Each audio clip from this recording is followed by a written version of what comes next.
Welcome to Island Smile YouTube channel. In this video, we'll walk you through the step-by-step process of making beef vindaloo from scratch.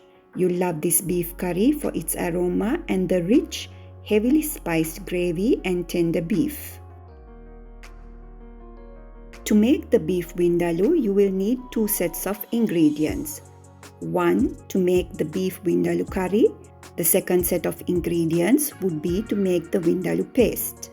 To make the vindaloo beef curry, 500 grams of beef cut into 1.5-inch cubes, 1/4 cup of oil, 1 large onion chopped or sliced fine, 4 garlic cloves minced, half a teaspoon of turmeric powder, 1 teaspoon of red chilli powder or Kashmiri chilli powder, 1 large tomato chopped, 1 tablespoon of tomato paste, 2 tablespoons of white vinegar, any regular white vinegar will do, 1 tablespoon of sugar, 2 to 3 cups of water.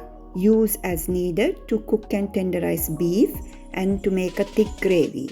Salt to season and a bunch of coriander leaves chopped for garnish. To make the vindaloo paste, you will need the following ingredients.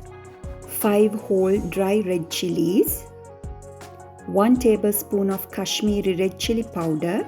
You can substitute the Kashmiri red chilli powder with regular red chilli powder, 2.5 teaspoons of coriander seeds, 1.5 teaspoons of cumin seeds, half a teaspoon of fenugreek seeds, 3 green cardamoms slightly bruised, 3 cloves, 1-inch piece of cinnamon, 1 teaspoon of black peppercorns or black pepper powder, half a teaspoon of black mustard seed, 1 tablespoon of minced ginger, 1 tablespoon of minced garlic. To make the beef curry, we will be making the vindaloo paste first. Place a small frying pan over low-medium heat and let the pan heat for a few seconds. Add the dry red chillies and gently dry roast for 2 minutes. Once they start glistening, transfer to a bowl to cool.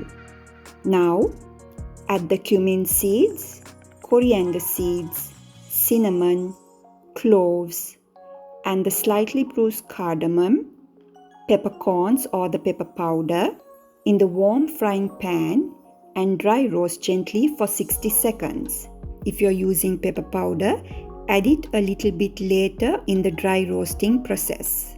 Add the mustard seeds and continue to dry roast for another 30 seconds. Transfer to a bowl and set aside to cool. To blend the spices, into a spice grinder, add the roasted spices with 2 or 3 tablespoons of water to blend the spices smoothly. Now that you have the vindaloo paste ready, let's marinate the beef. Add the beef into a medium-sized bowl, combine the spice paste with the beef, cover and refrigerate for at least 3 hours for best results. If you are short of time, marinate the beef overnight or at least for 1 hour.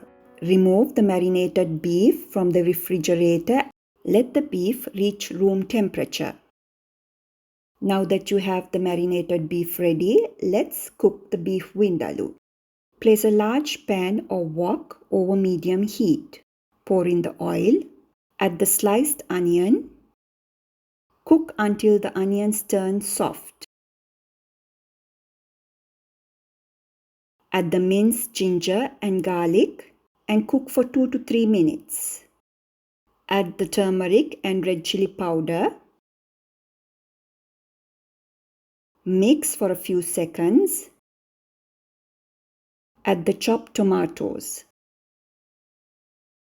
Break down the tomato pieces for a few minutes and then add the tomato paste. Continue to break the tomatoes as you cook the ingredients in the pan. Now, gradually add the marinated beef.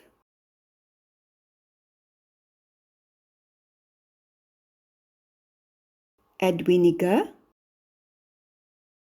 and then the sugar. Cook for 2 to 3 minutes as you combine the beef with the onions and the tomato paste. Add a few tablespoons of water, collect the Vindaloo marinade and pour it into the cooking beef. Mix and continue to cook the beef for 15 minutes over low-medium heat. Now, add 2 cups of water and continue to slow simmer over low-medium heat for an hour or until the gravy thickens and the beef turns soft. Halfway through the beef cooking process, taste and season with salt as needed. Check on the beef. If you find the beef is still hard, then add an extra cup of water and continue to slow simmer. Reduce heat and cook the beef vindaloo until you have a thick gravy and the beef cubes are really tender. Let the beef curry rest for 5 minutes and then garnish with chopped coriander leaves and serve. And this is your beef vindaloo recipe. As always, thank you for watching. Please leave your comments and questions below. We love hearing from our viewers.